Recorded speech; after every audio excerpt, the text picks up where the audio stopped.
शहर एकायत कराची की सूरत हाल के हवाले से बात करते हैं। हम देखते हैं कि लोग अक्सर इस हवाले से शिकायत कुना भी रहते हैं और सोशल मीडिया पर मुझसे भी बल्कि इंटरेक्ट किया जा रहा था और कहा जा रहा था कि इस मामले पर भी बात की जाए हमारे प्रोग्राम में। तो हमने सोचा कि आज हम इस हवाले से बात करते हैं क्योंकि गर्मी बहुत है, सूरज आग बरसा रहा है और के इलेक्ट्रिक की अंधेर हम देख रही है नगरी जारी है, अंधेरे बांट रही है। गर्मी की शिद्दत चू बढ़ती जा रही है, शहर की रोशनियों को बदतरीन लोड शेडिंग निकलती जा रही है। तलबा के मुस्तकबिल तारीकी में डूबने लगे हैं और बीमारों की ज़िंदगी ख़तरे में पड़ गई है। और दूसरी तरफ के इलेक्ट्रिक के झूठे दावे हैं, मगर अब कराची वालों का सबर जवाब देने लगा है। लोगों को के इलेक्ट्रिक पर कितना गुस्सा है ये ज़रा पहले अवामी सुन लें। भाई बिल पूरे आ रहे हैं सबके, ठीक है, सब पेड है, ठीक है। समझ लो 12 बजे लाइट गई है ना, अब ये 3:30 पौने 4 पे आएगी, 5 बजे फिर जाएगी, 7:30 पे आएगी और उसके बाद मालूम नहीं क्योंकि पौने 8 बजे बाजार बंद हो जाता है। 18-20 घंटे की लोड शेडिंग है सर। काम क्या करे, कारोबार देखें आपके सामने, क्या कारोबार करे बंदा, बस बिल पे बिल फेंके आ रहे हैं। यहाँ भाई लोड शेडिंग जो है ये समझें आप, सुबह को हम आते हैं तो 12 बजे जो है वो चली जाती है लाइट और उसके बाद जो है 5 बजे आती है, 5 बजे कह रहा हूँ 7 बजे आती है। अभी घर के अंदर अगर 2 रूम है तो 2 रूम का 8,000 रुपये 10,000 रुपये बिल आ रहा है। उसके अंदर कुछ मेरे ख्याल से अभी 2-3 महीने से 1,000 रुपये उन्होंने फिक्स भी कर दिया है। तो ये समझ नहीं आ रही हमें कि ये हमारे साथ क्या जुल्म हो रहा है। आधे घंटे के बाद फिर 2.5 घंटे के लिए जा रही है, इस तरह का हो रहा है। दिन में 12 बजे जो आती है उसमें ब्रीफिंग मिलती है 1.5 घंटे की, कि जो 1.5 घंटे बिजली नहीं जाती है, 1.5 घंटे के बाद फिर 2.5 घंटे के लिए चली जाती है। क्या करें, बुरा हाल हुआ है। नफरा की समात में अवाम ने के इलेक्ट्रिक के झूठ का पर्दा चाक करके रख दिया। उन्होंने कहा कि 10 से 12 घंटे तक की गैर एलानिया लोड शेडिंग मामूल बन चुकी है, जबकि के इलेक्ट्रिक की नाअहली पर सिर्फ 5 करोड़ रुपये जुर्माना है, कौम के जख्मों पर नमक छिड़कने के मुतरादिफ है। इस रकम को बढ़ाना चाहिए। दूसरी तरफ सिंध असम्बली ने भी अवामी मुश्किलात का नोटिस लेते हुए के इलेक्ट्रिक हुकाम को तलब कर लिया। यही नहीं बल्कि के इलेक्ट्रिक की तरफ से किसी नुमाइंदे के ना आने पर वारंट जारी करने की वार्निंग भी दे डाली। कराची में बदतरीन लोड शेडिंग के खिलाफ जमात इस्लामी का 3 दिन से धरना भी चल रहा है, जिसके शुरका का मुतालबा है कि कराची को नेशनल ग्रिड से बिजली फराहम की जाए। अब सवाल ये कि अगर कराची को नेशनल ग्रिड से बिजली फराहम होनी है तो फिर यहाँ पर के इलेक्ट्रिक की ज़रूरत क्या है और क्या मामला तो ऐसे ही चलते रहेंगे? क्योंकि ये पुरानी कहानी हम बार बार रिपीटेडली देखते हैं लेकिन इसका हल नहीं निकल रहा अभी तक। इसी पर बात करते हैं। अमीर जमात इस्लामी कराची मोनम ज़फ़र साहब ने हमें ज्वाइन किया है। मोनम साहब बहुत शुक्रिया वक्त निकालने के लिए।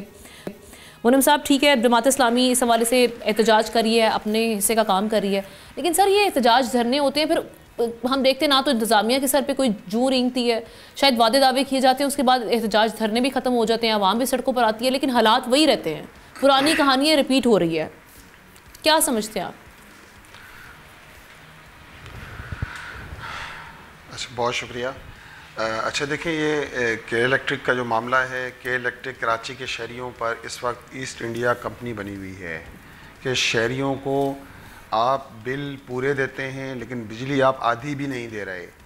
आप इस सब के बावजूद हो ये रहा है कि कारोबारी ज़िंदगी मुतासर है और सनतकार हो, ताजिर हो, हर एक की कमर टूट गई है, लोग परेशान हैं। किस तरह अपनी ज़िंदगी की डोर जो है वो बरकरार रखें, किस तरह अपना कारोबार चलाएं, किस तरह अपनी दुकान चलाएं, किस तरह घर में ख़वातीन मुश्किलात में हैं। 18 घंटे लाइट जाएगी तो सूरत हाल तो यही बनेगी।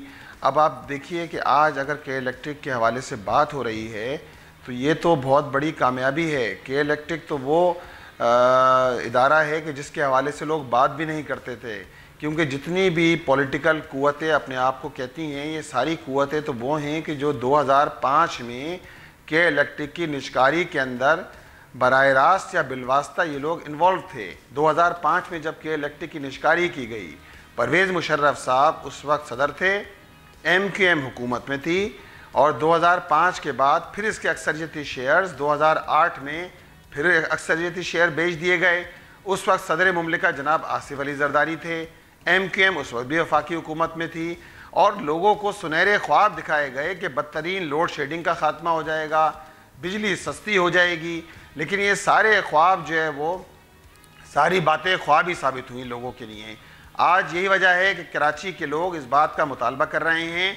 हमारा 3 दिन से धरना जारी है मलीर में, मलीर IBC के बाहर।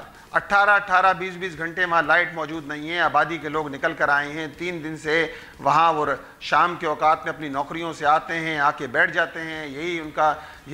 इसी बात का मुतालबा करते हैं कि बराह रास्त नेशनल ग्रिड से, कौमी ग्रिड से जो है वो बिजली मुहैया की जाए। ये अभी भी 1100 मेगावाट नेशनल ग्रिड से मुहैया की जा रही थी, जिसको नेपरा ने बढ़ाने का कहा था कि इसको हम 1100 से 1600 तक कर देंगे। अगर कराची को नेशनल ग्रिड से बिजली दी जाएगी तो के इलेक्ट्रिक की ज़रूरत नहीं है। फिर आप ट्रांसमिशन के लिए और डिस्ट्रीब्यूशन के लिए दीगर कंपनीज को आप इनवाइट कर सकते हैं। इनकी मोनोपोली का खात्मा होगा। 20 साल में ये अच्छा, ये आपकी बात दुरुस्त है कि ये कहीं ना कहीं कामयाबी है। इस हवाले से हम बात कर रहे हैं। आपने आगाज शोबों में नाकाम हुए हैं। आपने आगाज में कहा कि कामयाबी है कि हम इस हवाले से बात करें कि इलेक्ट्रिक के हवाले से एहतजाज से अभी तक मसला तो सॉर्ट नहीं हुआ, लेकिन हाँ कि इलेक्ट्रिक का जो किरदार है वो हाईलाइट हो गया है। अब अगला जो स्टेप है, अगले मरहले की जानिब हम कब बढ़ेंगे? या सिंध हुकूमत आपको संजीदा लग रही है कि इनको वाकई टफ टाइम देगी? जो कहा जा रहा है जी इनके वारंट जारी किए जा रहे हैं अगर उनका नुमाइंदा वहां पर नहीं पहुंच रहा। नहीं, सिंध हुकूमत तो नाकाम हुकूमत साबित हुई है। अगर इनको कुछ करना होता तो 17 साल में ये कुछ कर गुजरते। ये बुला लेना कमेटी के सामने, सिंध असेंबली की कमेटी के सामने बनाई हुई, ऐवान की कमेटी के सामने बुलाकर जो है वो के इलेक्ट्रिक के CEO को कहना कि आप आके पेश हों और इसको जस्टिफाई करें कि क्यों बिजली जा रही है, और वो तो आने के लिए भी तैयार नहीं है। आप मुझे बताइए, वो इतने बड़े हो गए हैं कि वो पार्लियामेंट, सूबाई असेंबली के सामने, उनके नुमाइंदों के सामने भी पेश होने के लिए तैयार नहीं है। ये तो हालत है। सब्सक्राइब करें और बेल दबाएं ताकि कोई खबर रह न जाए।